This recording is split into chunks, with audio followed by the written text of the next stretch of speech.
Hi, it's Neil Bergman from parallelcoachingacademy.com, and a huge warm welcome to Module 1, Video 1 of the Coach System. And today we're going to be exploring C for coaching. So whether you're an active coach or trainer at the moment, you know, this module isn't just for you. It's for you if you are in business. So even if you're just at the, the reins of your business, you're the CEO, but you're not actually actively involved with the coaching itself or the delivery of your product, you're still a coach, because you're going to be coaching yourself and you're going to be coaching your team to great successes. So this video is, it's quite a long one, this one, so stay tuned and make sure you've got your cheat sheet downloaded and taking notes as you go. You may wish to watch it a couple of times and also pause and rewind to make sure you extract all the information. So today's aims, we're going to be looking at the qualities of a coach. So not just from a coach perspective, end user with your actual clients, but with yourself, the qualities of coaching yourself and the qualities of coaching your team. We're also going to be looking at experience and learning. So the coach's experience and the learning you need to go through to really master being the best you could possibly be. We're looking at knowing your clients and how to communicate at the highest possible level. Because if you're a good communicator in business, right from you as the CEO with your team or whoever you come into contact with, whether that be freelancers, contractors, but more so your clients, if you can communicate at the highest level, then your business will go very, very far. We're also going to be looking at being an effective leader. So being at the reins of your company and being the leader and being the CEO and holding that authority with elegance. And then finally, you've got your module 1, task 1, task cheat sheet to crack on with. So we'll go through those at the end, but hopefully you've already downloaded them and you're taking notes for the video. So let's crack on. So qualities of a coach, and I'm sure you could all sit here and list all of the qualities that makes up a good coach, but a list as long as your arm. But I've just put a few down here, and it's about experience. And your experience is absolutely key. Not just personal experience of perhaps playing a particular sport or being in the gym or being a trainer, but experience training clients as well. And experienced coaches come with one really, really funky tool, which is stories. And if you can tell stories to your clients and metaphors, then they're going to learn very, very quickly. So experience with yourself, with your team, and with your clients allows you to provide stories which can be placed within your marketing, within your product, and it really captivates your audience and your clients. The next one down, I've put learning. The qualities of a coach. You never stop learning.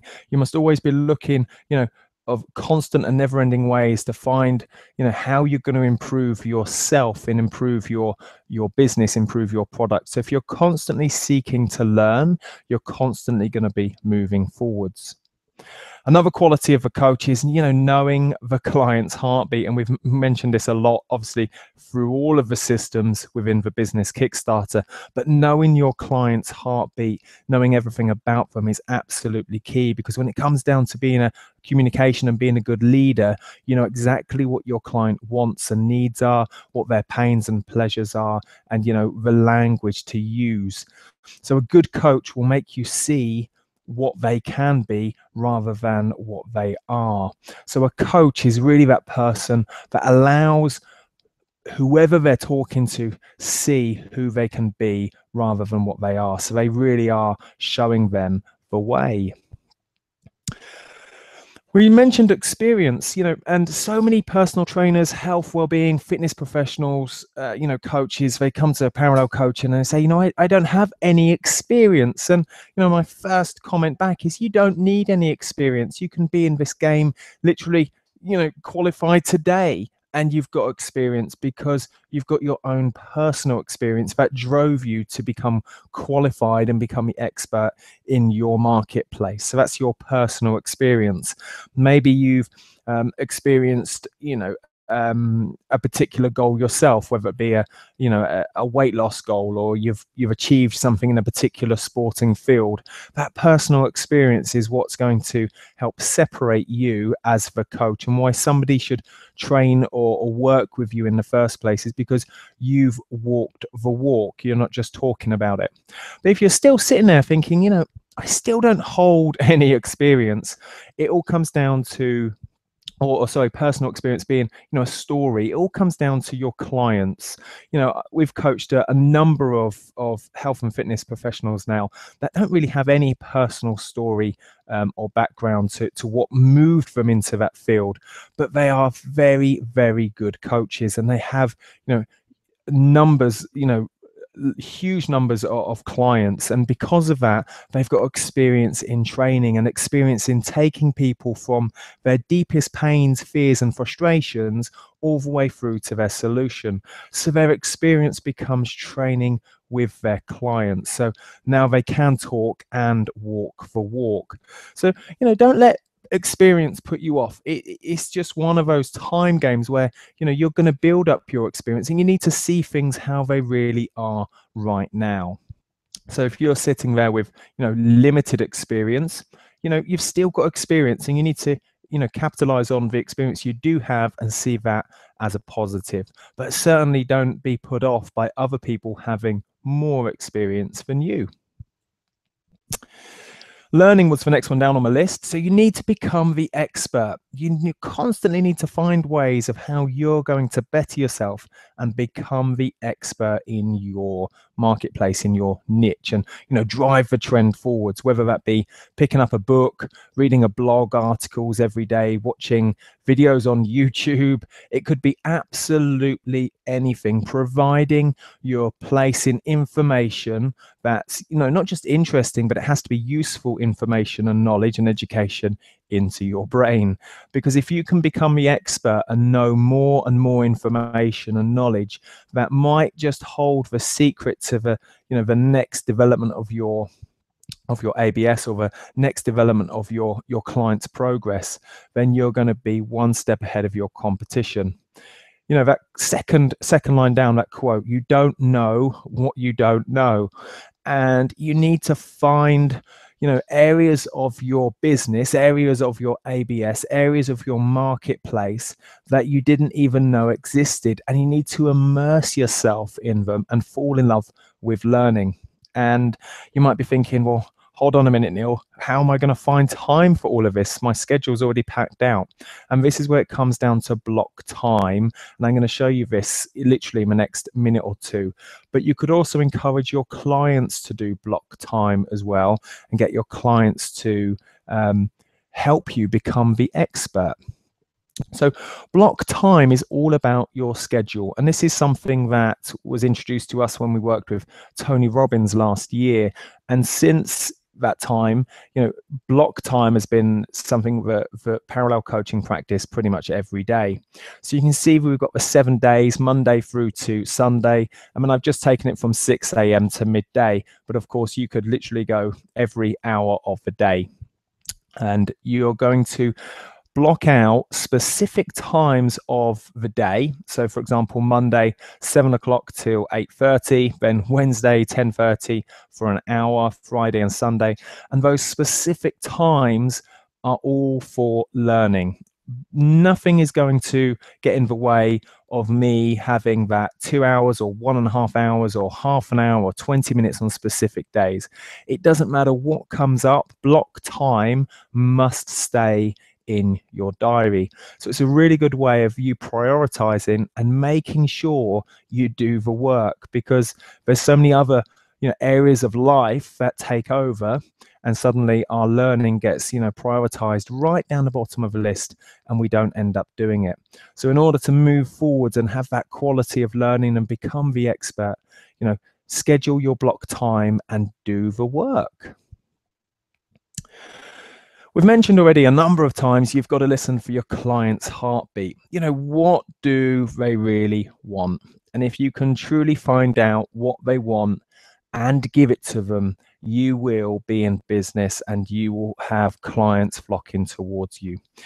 And when you find out what they want and what they need, what their deepest pains are and what their ultimate pleasures are, fall in love with your clients, everything about them. Literally fall in love with your clients, because at this point you're going to serve your clients at the highest possible level. On a previous module, we said about you've got to serve before you deserve. So if you're serving your clients and you're falling in love with them, your clients are going to fall in love with you back. Therefore, you're going to create absolute raving fans. Your repeat buys are going to go through the roof. Your referral strategy is going to be booming, and you're going to position your company in such an elegant way as the expert guru company to go to for that particular solution to Mary's pain. So it all becomes about Mary. It all becomes about your avatar. So listen for their heartbeat and serve them and fall in love with your clients. And one way we can fall in love with our clients, and again, we were introduced to this again by Tony Robbins, and he's got his 6 human needs. Now, there's various models out there when it comes to looking at what people need, but the global needs can be dropped into this model from Tony Robbins. And there's 6 of them, and it's significance, love and connection, which is the second one, certainty, uncertainty and variety being number 4, growth and contribution. Now, I've put them in that order for no particular reason, to be fair, and you can order them specific to you, but it doesn't matter what, anybody, it doesn't matter who you are, you need all 6 of these, but everyone is different and everyone has a different order. So everybody likes to feel significant. Everybody likes to feel important and be the best. And at times of the day and times of the week and month and year, we like to feel love and connection. Then certainty, or we could, said differently, would be security. We want to have that security and feel that, it is going to happen. Versus uncertainty, which is variety. I mean, you've got growth, which is all about learning. It's all about moving forwards with yourself. And then contribution is all about giving to others. So certainty and uncertainty, or certainty and variety, would be the pairing here. Then you've got significance and connection, growth and contribution. So think about your avatar and think about yourself, think about your team if you have one, and think, what do they value most? What do they need most? So for example, I need significance myself and a lot of certainty. So my top 2 driving factors for me personally would be significance and certainty. So therefore, the other end of a spectrum, something that would, scare the hell out of me, is lots of variety and lots of love and connection. So in terms of areas that I need to work on for me personally, I would need to develop or find ways to improve how I find variety or uncertainty and connection and love. Now you can see that growth and contribution are in a slightly different colored box, because it's these 2 that usually get left behind because we don't schedule block time, or we don't need these as much. However, if you look at the most successful businesses from the last however many decades, the people at the front of that business value growth and contribution as their top two driving factors. So you could also look at global leaders here, various politicians, CEOs of major corporations. If you think about what they do and how they act and what they need most, it's all about how they're growing their business, but at the same time, how they're contributing on an international scale. Whether they're supporting charities or whatever they're doing, but it's these 2 that are at the very top. Now, we have to go back to success always leaves clues. So if the super successful business owners have growth and contribution as their top 2 driving factors, then we need to and new businesses, how we can realign what we need so we're constantly growing and we're constantly contributing rather. So many people get into business and they say, when I make my first million, I'll give some money to charity. And it's at this point, I'd say start giving money to charity now if that's what you need to do to contribute. Because if you can't give money to charity when you're earning, a few £1,000 every month, then you certainly won't give money when you're earning, several million pounds. So act as if you're already at your end goal. Now, there's a lot of information here around the 6 human needs, and in your cheat sheet we go into a little bit more depth, but it's absolutely key that you figure out what are your top 2 driving needs and what 2 do you really need to work on to develop. Because this allows us to communicate with ourselves and move forwards, but also you could do this with your team. So you could, figure out how you could talk to your team, communicate with your team, and also your clients. Because if your team or your client really values connection and love, but you talk to them with language that drives significance, you're going to switch them off. So use another example. If your clients really love variety and uncertainty, and you talk to them in certainty language, again, you're not going to connect. Maybe you've come across this before. Perhaps you've been in a conversation with a friend or, a loved one, and for some reason you just can't see eye to eye, or you just, for some reason, don't connect at the level you sometimes do. It's probably because one person is looking or needs significance and you're giving them connection or love. And that's, polar opposite. And at this point, it becomes a little bit tense. The moment you start communicating in the language that somebody needs at that time, you get on like a house on fire and you get on really, really well. So let's continue with communication. There's various ways to communicate, and I want to introduce you to value chains. And a value chain is how you move information, how you receive information, what you do with that information, and how you pass it on. So communication is absolutely crux to you developing your business with your team, with yourself, and with your clients, or whoever you end up doing business with. That could even be, external staff. It could be freelancers or contractors, anybody that comes into contact with you. So you need to effectively receive information. So you need to actively listen. And listen has the same letters as silent. So when somebody's talking, we really do need to pay, great attention to what they're saying, and then intelligently receive the information. Start processing the information the moment it comes in, as opposed to nodding and saying yes, yes. You want to be intelligently receiving the information so you're ready to ask questions. So your sensory acuity, you're trying to listen for the key parts. Because the next one down, number 3, is all about explicit and implicit communication. Explicit communication is very direct, versus implicit would be the meaning that they say something, but they mean something else. So let me give you an example there. Let's say you're sitting with your a family member or a friend or a work colleague. It's just the 2 of you, and your friend says to you, would you like a cup of coffee? Now, the moment that information hits your brain, you go yes or no. But however, was your friend asking you because actually they wanted one themselves? So that would be implicit.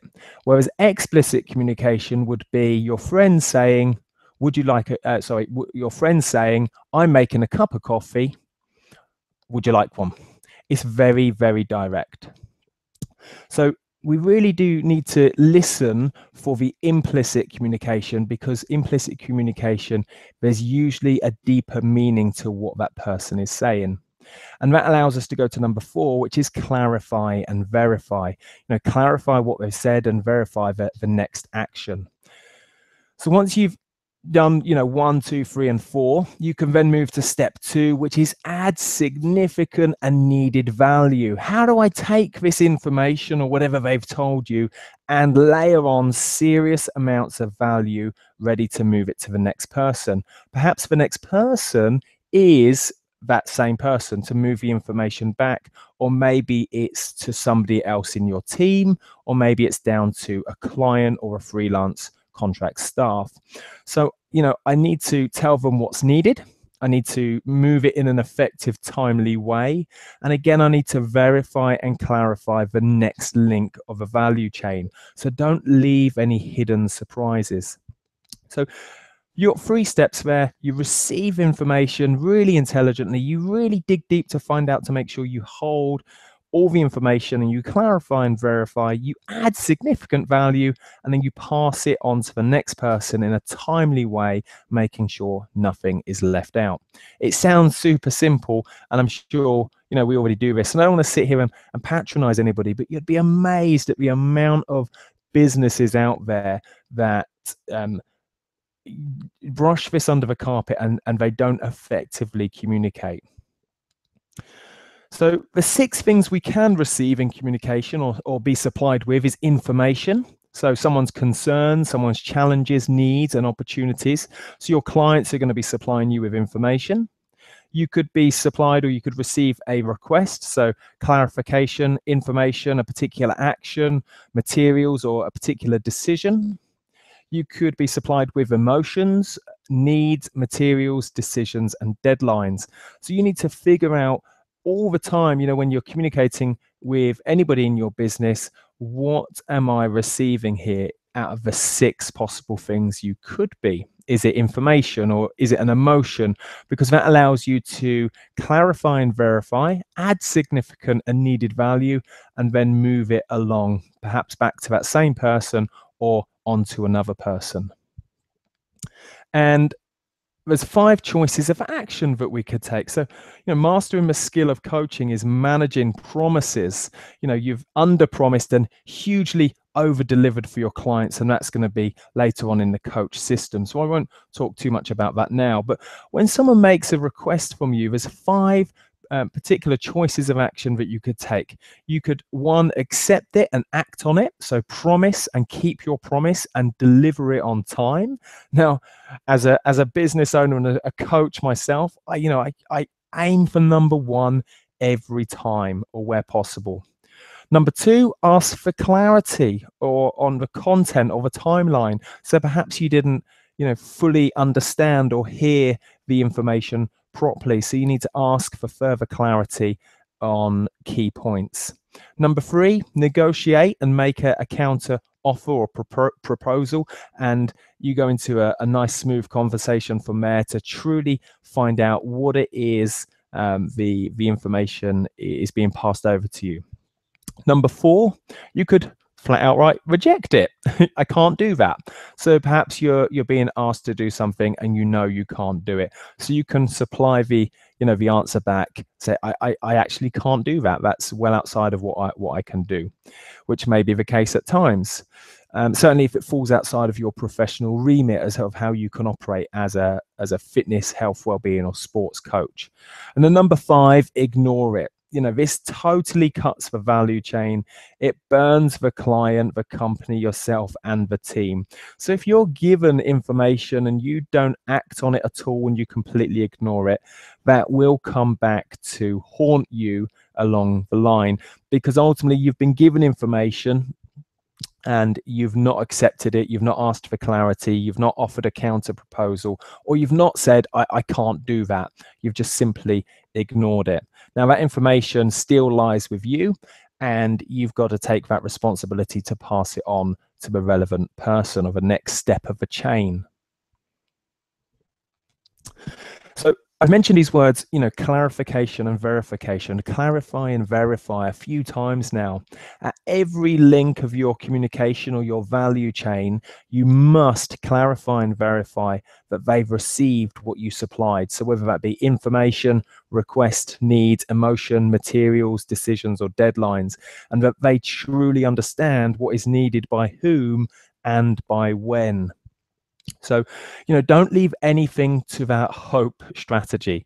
Don't leave anything to chance. Make sure that whatever information you've received, you've clarified and verified, and you've moved it on appropriately. So number 2 there, clarify and verify within yourself that you understand what they've received.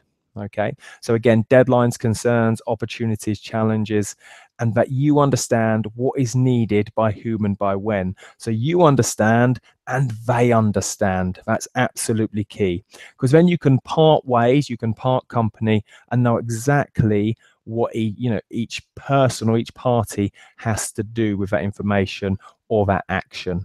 Otherwise, it will just be left in no man's land and nothing will happen. And then frustrations will appear, down the line a few days later or a couple of weeks later, and you'll have to have an awkward conversation to get the communication back up and moving again. And one way we can open up this communication line is to use oars. So imagine that, I'm going to step into a rowing boat with you right now. There's just 2 seats and we're going to row upstream. We're going to row upstream because the current represents a little bit of resistance, because, outside our comfort zone, because you can ask, or I can ask you some open questions.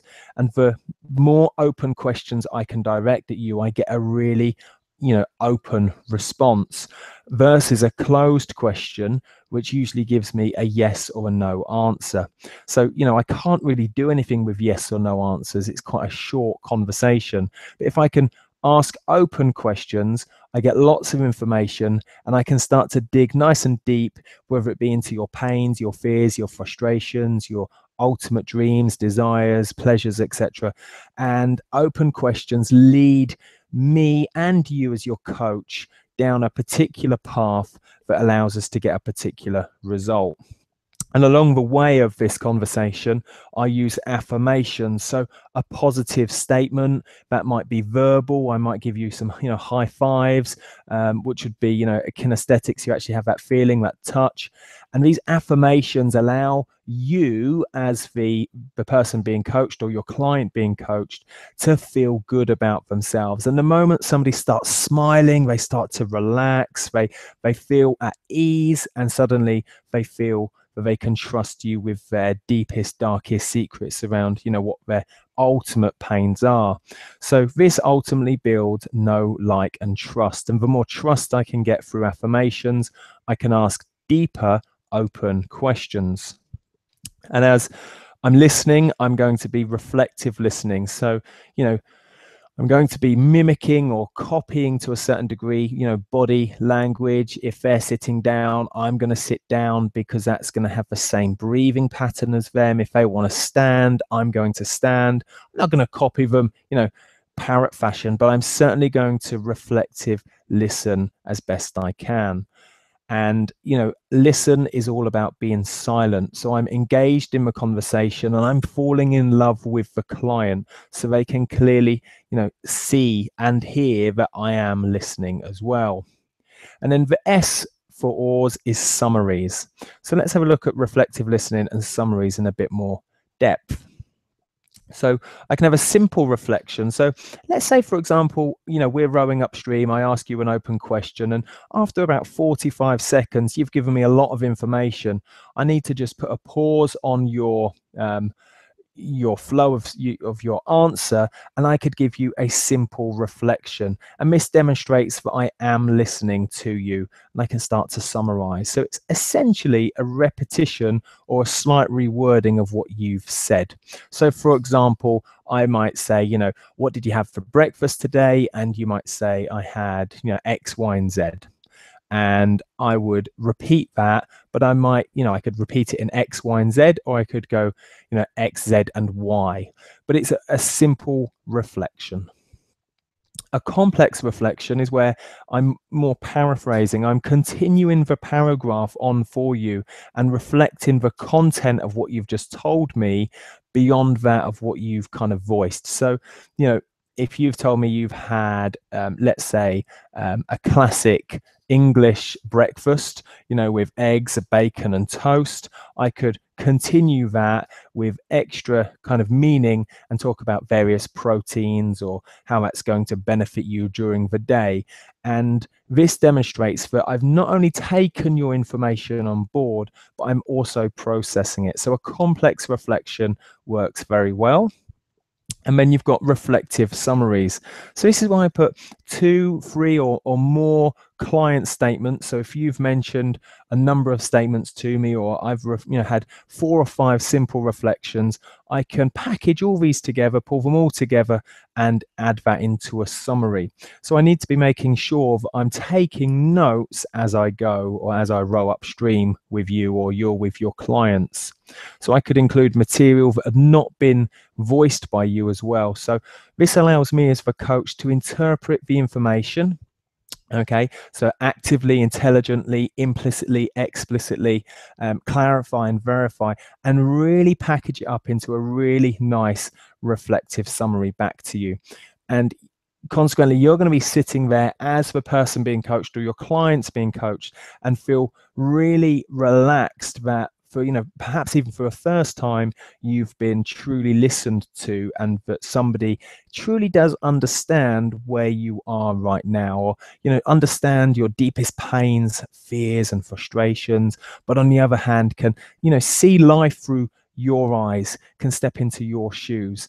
And that way I truly understand everything about my avatar, understand everything about Mary, and I start to fall in love with them even further, and they fall in love with me as well. So think about how you can implement OARS, open questions, affirmations, reflective listening, and summaries. And this is, really powerful. It's something I've used for a good couple of years now, since doing this with Sheffield Hallam University. And I really found it, so useful on a day-to-day basis, whether it be in my business or in my personal life, or, when I'm my social life. It's something that is really, really, really useful. Now, as you've gone through the coach today, we've talked a lot about communication, and I want to just touch on tonality. And if you think back to all the videos you've watched so far with myself and Hayley, we've used a variety of different tones to emphasize different points. And when it comes to tonality, there's 3 main tones that we can work with. And the first one is your lover tone. And this is a real deep, meaningful, and it's from the heart. There's clear pauses. It's nice and gentle. It's to a point where I can truly connect with the client or with you, because I understand where you are right now. You're just kickstarting your business, and perhaps you're overwhelmed, your diary's packed out, but you can see light at the end of a tunnel because you've got all of these systems and strategies in place, and your business plan is coming together. And the lover tone allows me to completely connect at that lower position, versus my sage, which is more wise. It allows me to lift my voice. It allows me to become into that educating and middle tone, even in a relaxed pace. So it's really the middle part of your tonality. And this is where you deliver all of your education. This is where you ultimately talk to most people. And if you can tap into your sage voice and become the wise educator, you really will move your clients, because it allows you to have pauses at the right time.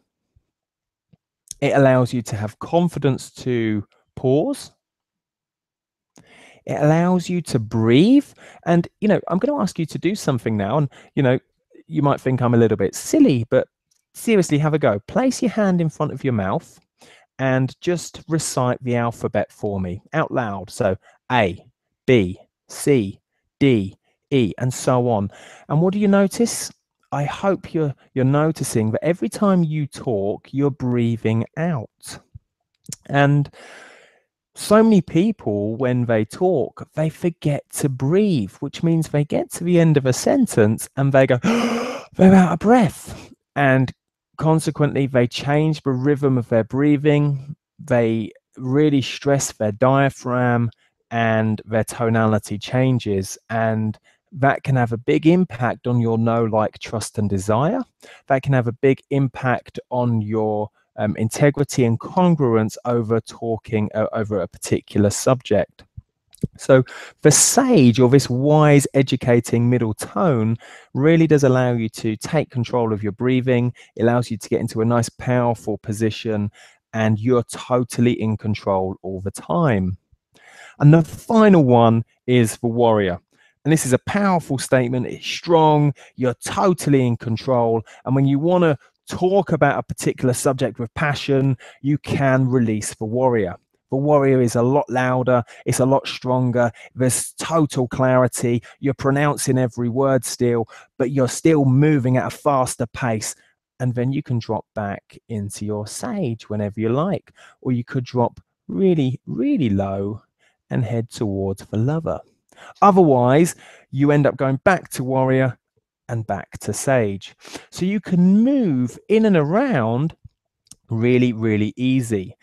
But you must practice this. You can't just stay in sage, otherwise you're going to be monotone and it's going to be boring and you're going to switch your clients off unless you move to warrior or lover. Now, there's no research that says, which one I need to spend more time in, but you need to get passionate when it's appropriate, and you need to relax into your lover tone when needed. So if you're in a consultation and your client is really lowering into talking about their deepest pains and fears, drop down into that lover tone and really connect with the client, and open up that wound for them even further, so you can really get to the crux of what that pain is. Versus, you're on the delivery of your product. Perhaps you're on the sports field, you're in the tennis courts, you're in the squash courts, or the swimming pool, or in the gym, or you're working with your client, and you've just had a big breakthrough, on a postural alignment or whatever it may be. That's where the warrior comes out, and you're that strong, powerful, in control person. You can also think about your tonality on the delivery approach of your product as well. So whether that be face to face, or like I am now, over the internet, so online, it's where it's more important, where I can't actually see your response or see your face, for me to be able to move my tone in and around between lover, wise, and warrior. So really think about your ABS and think, how am I going to vary my tone from an end delivery of my system, my solution, and also think about your tone when you're communicating with anyone that comes into contact with your business. So I hope that makes sense. Please do, head away from this and don't think I'm a madman. Please do practice this, and I'm absolutely sure you're going to get great results if you can master your warrior, your sage, your wise person, and your lover tone. So how are you going to become the coach? How are you going to become the hero? Now, I've mentioned before, you've got to serve before you deserve. You must become the servant. And when you break servant down from its Latin definition, you get the word hero. So those people that serve become the hero. They become the knight in shining armor. They become the leader of the company. So if you think about all major corporations and brands, the people that are at the very top and their name, is because they serve at the highest level, and consequently they become the hero. That's why their name. Versus the authority position.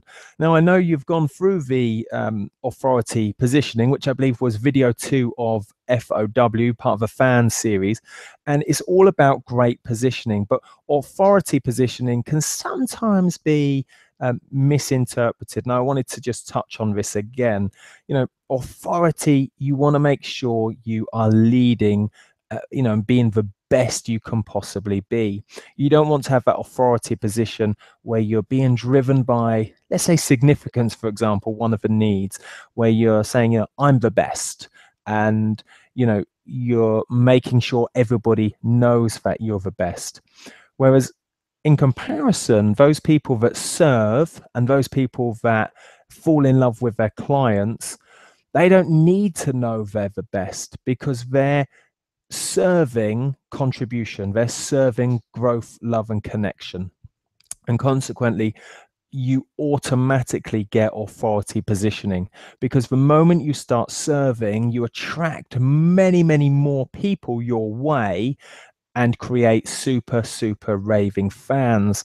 And this raving fan culture gives you the authority positioning. So allow your clients, I think this is a good summary, allow your clients to give you authority positioning, as opposed for you to go out there and say, I'm the best. Let your clients do that for you. And that's a much better strategy to becoming the leader and serving at the highest possible level. Now, serving at the highest possible level and being the leader, they plan the strategy. You've got to have plans in place, and they plan out the strategy.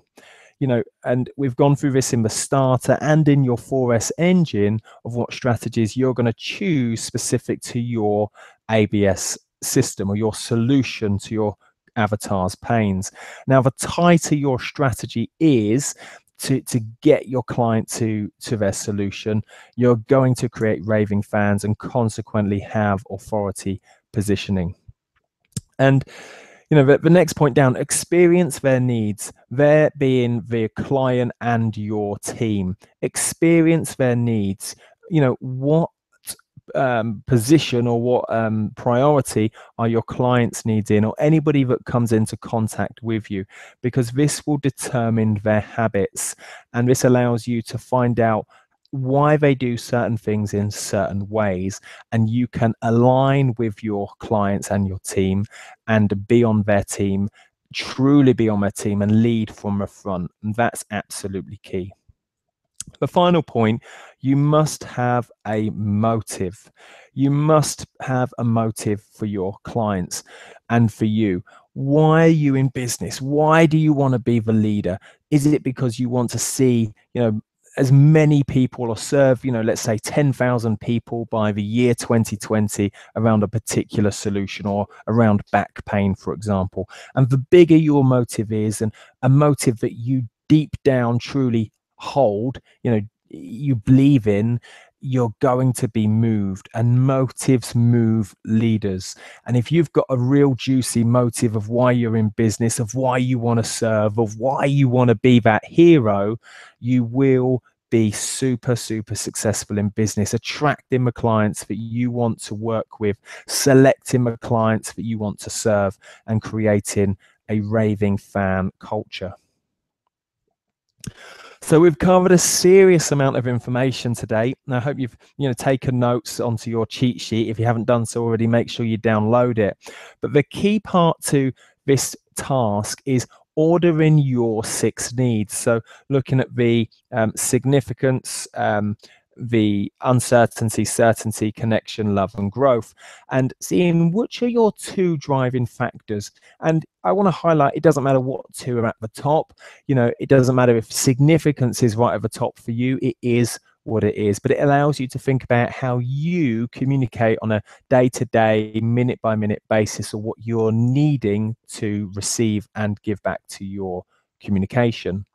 Order your avatar's needs as well, and anybody in your team, just so you're truly aligned with them one final time. Schedule block time. You know, we want to keep moving forwards, we want to keep learning, and we want to become the expert and have expert guru status positioning. I think that's the first time I've used the word guru. And, you know, we really do want to become that expert. And then the final one is to decide your top 3 goals of becoming an effective leader. What's your motive to serve as many people as possible? And, you know, you've probably put this into your business plan already, or your business goals. And, you know, you could tweak these just slightly and really think about what your personal goals as well.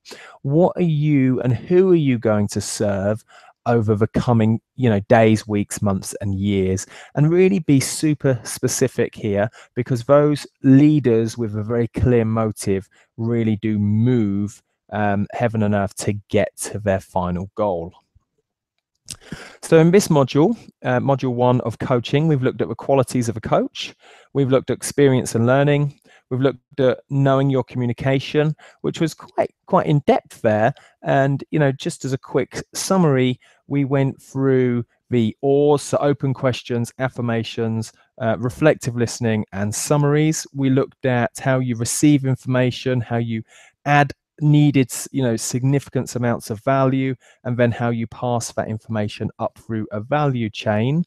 And then we looked at our tonality of how we communicate, and we had the lover, the sage, and the warrior. And then how to be an effective leader by having a motive. And of course, you've got the task and cheat sheet to crack on with. So I hope you've enjoyed coaching, the first module of the coach system. In the next video, we're going to look at over delivery, and following that, we'll look at attitude, then CANI, constant and never-ending improvement, and then H for honesty. So if you've got any questions, please do reach out for myself or Hayley, info@parallel-coaching.com. Outside of that, guys, until the next video, take care.